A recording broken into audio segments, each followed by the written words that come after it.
Halo anak-anak, bagaimana kabarnya hari ini? Semoga kita semua dalam keadaan sehat dan semangat untuk belajar. Nah, pada kesempatan ini kita akan membahas mengenai materi yaitu sintesis protein, khususnya mengenai translasi dan keterkaitannya. Nah, untuk tujuan pembelajaran kita hari ini ada 3, di mana yang pertama yaitu mampu menjelaskan proses translasi dan mekanisme penerjemahan kode genetik menjadi rantai polipeptida dengan tepat. Yang kedua yaitu menganalisis hubungan antara kodon dengan asam amino dengan tepat.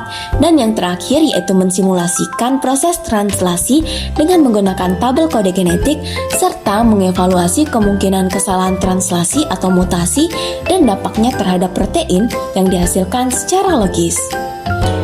Anak-anak, tahukah kalian apa itu translasi?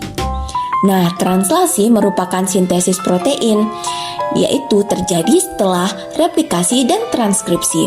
Translasi di sini merupakan proses penerjemahan kodon atau triplet basa pada RNA-M menjadi urutan asam amino di ribosom untuk membentuk protein. Nah, perlu kalian ketahui bahwa setiap kodon menentukan jenis asam amino tertentu, sehingga urutan kodon menghasilkan rantai polipeptida yang spesifik. Nah, dari 20 jenis asam amino terbentuk berbagai protein sesuai urutan yang dikodekan oleh RNA-M. Tahapan translasi terdiri dari inisiasi, elongasi, dan terminasi. Tahap pertama yaitu inisiasi. Nah, pada tahap ini, subunit kecil ribosom menempel pada RNA-M dan berikatan dengan RNA-T inisiator. Kemudian, subunit besar ribosom bergabung membentuk kompleks inisiasi. Selanjutnya, RNA-T membawa asam amino dari sitoplasma ke ribosom dengan bantuan energi GTP, di mana satu ujungnya memiliki antikodon dan ujung lainnya membawa asam amino. Kemudian, antikodon RNA-T akan berpasangan dengan kodon pada RNA-M. Proses translasi diawali oleh kodon star atau AUG yang mengkode asam amino metionin dengan antikodon pasangan UAC. Selanjutnya adalah elongasi. Nah, pada tahap ini asam amino diaktifkan dan ditambahkan satu persatu sesuai urutan kodon pada RNA-M. RNA-T membawa asam amino yang sesuai, lalu antikodon berpasangan dengan kodon sehingga terbentuk ikatan peptida antar asam amino. Melalui proses elongasi, rantai polipeptida terus memanjang hingga terbentuk protein.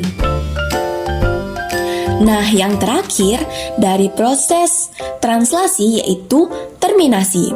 Nah, proses translasi di sini berhenti setelah antikodon yang membawa RNA-T bertemu dengan kodon UAA, UAG atau UGA. Nah, dengan demikian rantai polipeptida yang terbentuk akan dilepaskan dari ribosom dan diolah membentuk protein yang fungsional. Nah, selanjutnya kita akan membahas mengenai kode genetik dalam sintesis protein. Sebenarnya, apa sih peran kode genetik dalam sintesis protein? Nah, kode genetik di sini menjelaskan bagaimana basa DNA yang hanya terdiri dari 4 basa nitrogen, yaitu adenin, guanin, timin, dan sitosin, diterjemahkan menjadi protein.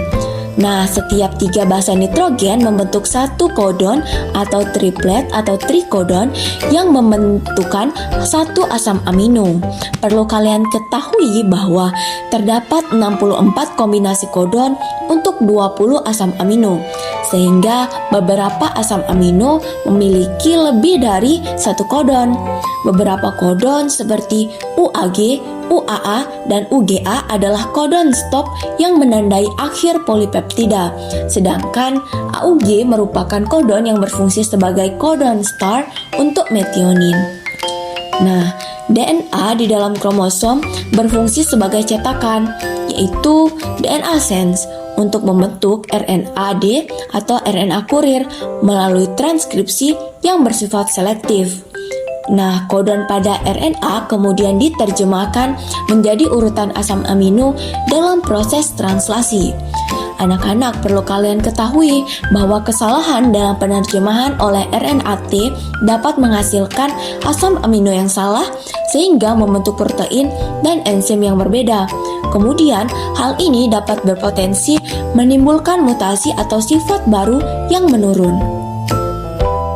Nah, untuk jenis kodon dan asam amino dapat kalian lihat pada tabel ini.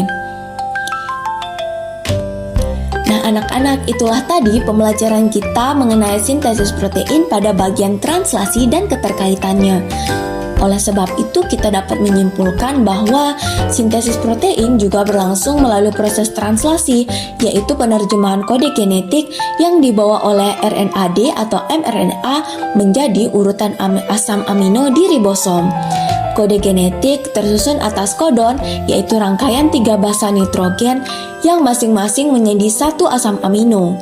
Nah, terdapat 64 kodon untuk 20 asam amino, termasuk kodon start atau AUG sebagai awal sintesis dan kodon stop atau UAA, UAG, dan UGA sebagai akhir. Dalam translasi, RNA-T atau tRNA berperan membawa asam amino sesuai dengan pasangan kodon dan antikodon. Ketepatan proses ini sangat penting karena kesalahan penerjemahan dapat menghasilkan protein yang berbeda dan berpotensi menyebabkan mutasi. Baik anak-anak, itulah tadi pembahasan kita mengenai sintesis protein, khususnya mengenai translasi dan keterkaitannya. Nah, untuk menguji pemahaman kalian, silakan jawab pertanyaan di bawah ini dan tuliskan jawaban kalian di kolom komentar. Sampai jumpa di pertemuan pada bab selanjutnya.